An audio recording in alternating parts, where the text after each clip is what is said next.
McLaren. Now, McLaren, faced with a delicate political confrontation with the sport's governing body, have been keen to keep Ayrton Senna away from the press in recent weeks, but he gave Sports Night a revealing interview during pre-season testing at Estoril last week. A chance to reflect on the bad feeling that remains from a controversial 1989 season.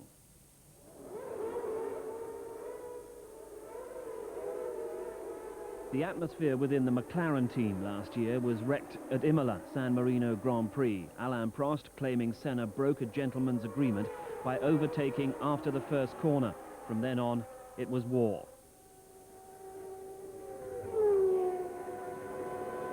In October, the famous incident at Suzuka, Senna had to get past Prost to keep his championship hopes alive.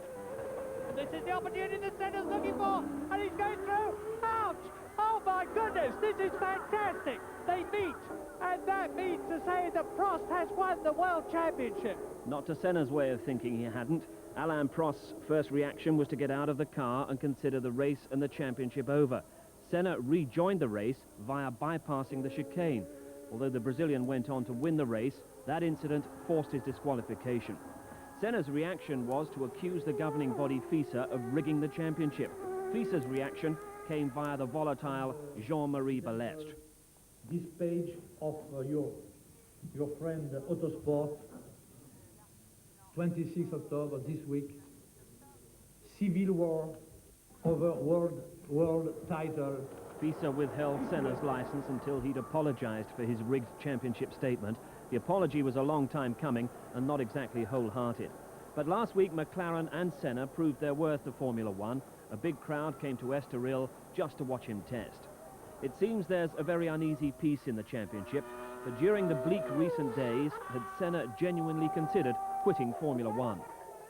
I have not only considered, I have put forward a proposal on the last minute this month in February that I was prepared to stop in order that all the parties involved, as far as McLaren was concerned and Honda and all the sponsors, would have automatically end on this dispute, and everything would be quiet.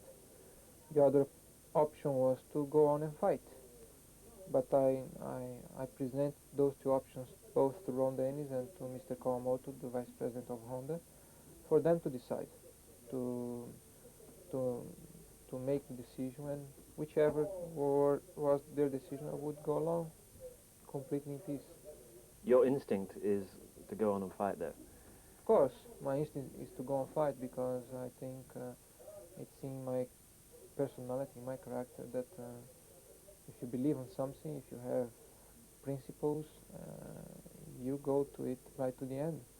And until everything is not over, you don't give up.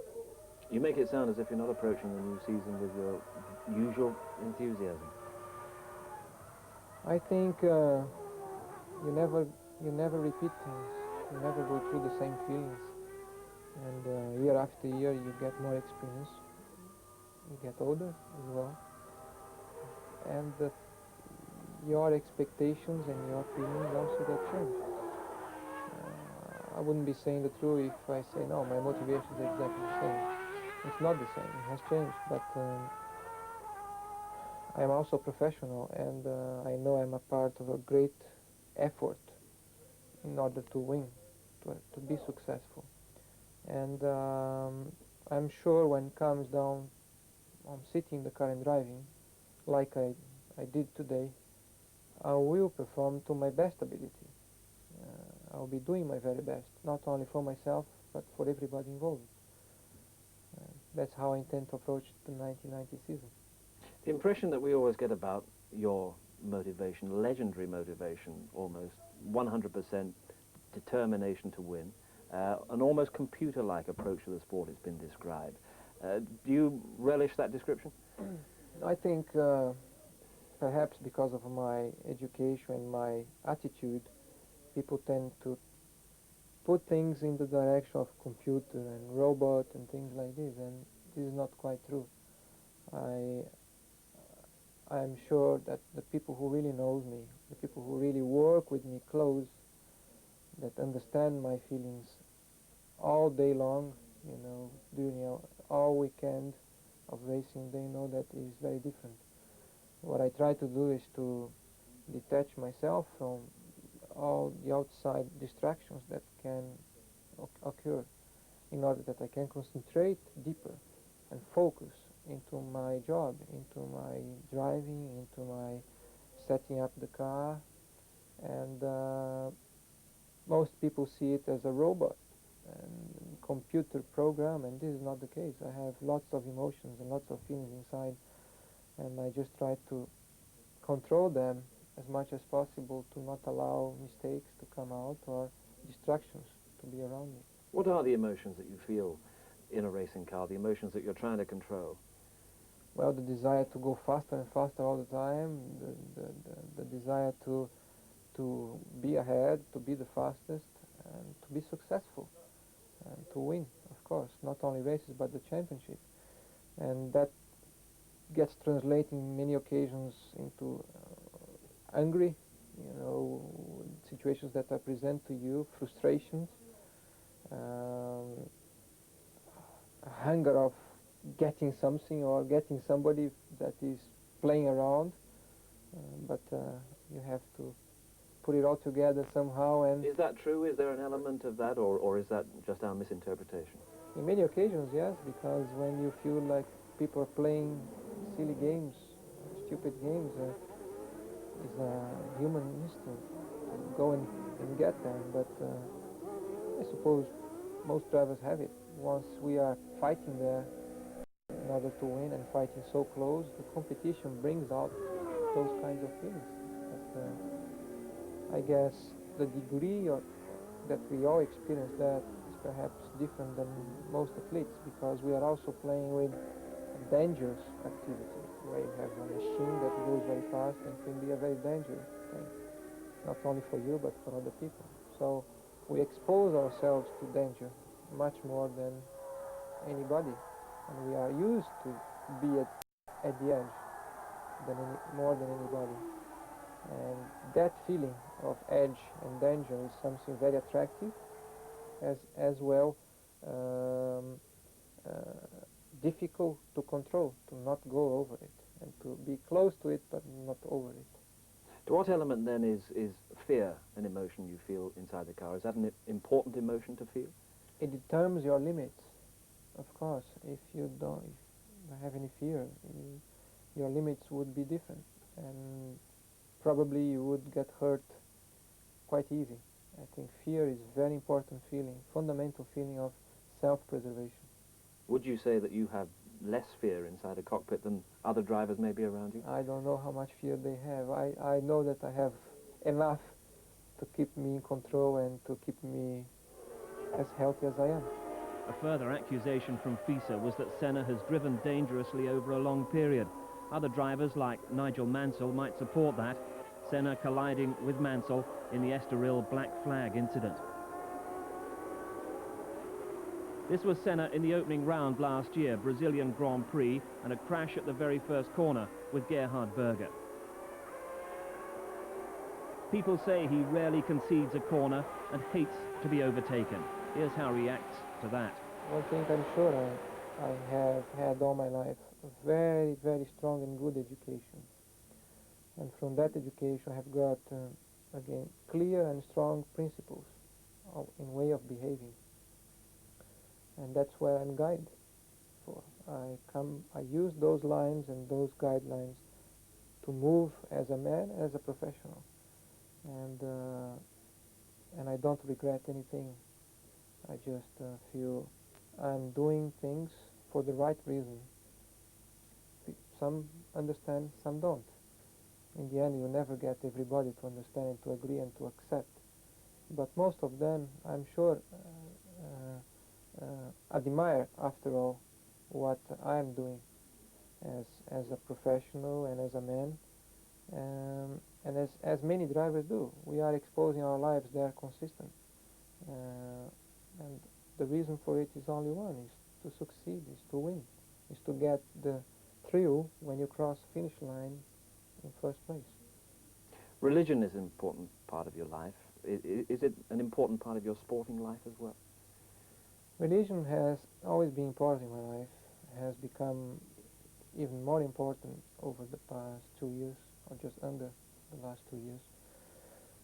And it gives me the peace and the equilibrium that I need to perform under stress, under pressure, all the time. And I have found through God a special way of living and a special way of understanding many things in life which I didn't have before I really start to understand what God is all about. Senna suffers in comparison to the relaxed image of other drivers. Alain Prost is approachable and doesn't seem to be dominated by the sport quite like Senna. The same could be said of Nigel Mansell, who certainly can match Senna for motivation, but has the kind of family support that helps keep things in perspective. For the 1990 season, Senna is joined at McLaren by Gerhard Berger, who knows all about the dangers of the sport and will only reluctantly settle for second best. You only rarely see Senna playing the glamorous role at the race circuits of the world. But for 1990, he's weighed up the opposition, decided who he respects and who he admires, and reached a surprise conclusion. Well, you may find it funny because I have lots of criticism from some of those that I'll mention. I admire a lot Prost by his results. I admire a lot Mansell by his determination, his results too. We have difference in many areas, but that doesn't change the fact that they have achieved great results. They have achieved great situations, which you've got to admire, you've got to respect. And I admire other drivers like Butsen as a friend too, you know, as a good, self-balanced man, and many others. You mentioned Nigel Mansell, you mentioned Alain Prost. How is it, we know the specific incidents involved, of course, but how is it, do you think, that battle seemed to endure over the whole of the 89 season, that atmosphere existed? Well, I think in such a sport where ego is always under pressure, under question, it's difficult for people to maintain balance all the time and not be influenced by the press, by the media, by some friends, or by some people who are called friends, you know, and end up making wrong judgments and wrong decisions. I made mistakes. You know, I'm not cleaning all of that. I have made mistakes, but one thing that I am sure the mistakes I have done were in good faith and never in a way of thinking of destroying and damaging others. I'm not so sure if that has been the same case from other people towards to me. For the 1990 season, you've got a new teammate in Gerhard Berger. What are the important elements of a teammate? What do you require from a teammate in the context of the team? First of all, lots of respect and a good education. I think if you have those two things, then together with the technical knowledge which is required in order to have a good car setup and development, then you have the ingredients to have a good both professional and personal relationship. I think I have been through difficult situations as far as relationship is concerned with other teammates. So did Gerhard. We both understand the difficulties, we both experience the difficulties, and we're both aware that we got to give a special effort, a good try in order to give both of us and the team a positive environment in which to work, and therefore benefit from it as far as motivation is concerned, as far as technical knowledge, information to be exchanged, and have a better time. But what has gone before has clearly affected your build-up to the season. Finally, how confused are you about the situation as you head for Phoenix?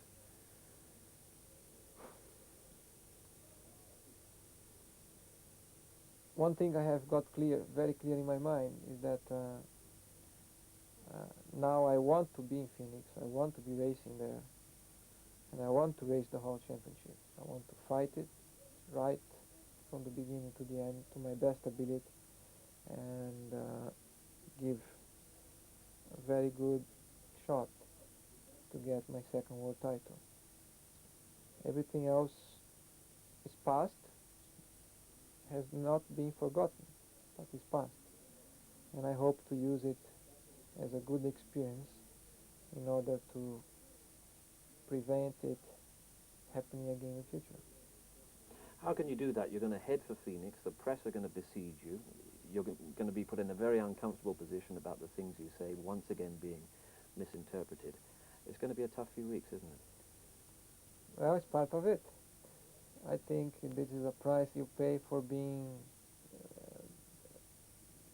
a driver from the most successful team over the past few years, being a driver that has won and has been in front so many times over the past few years, and somebody that has got some personality and some character too.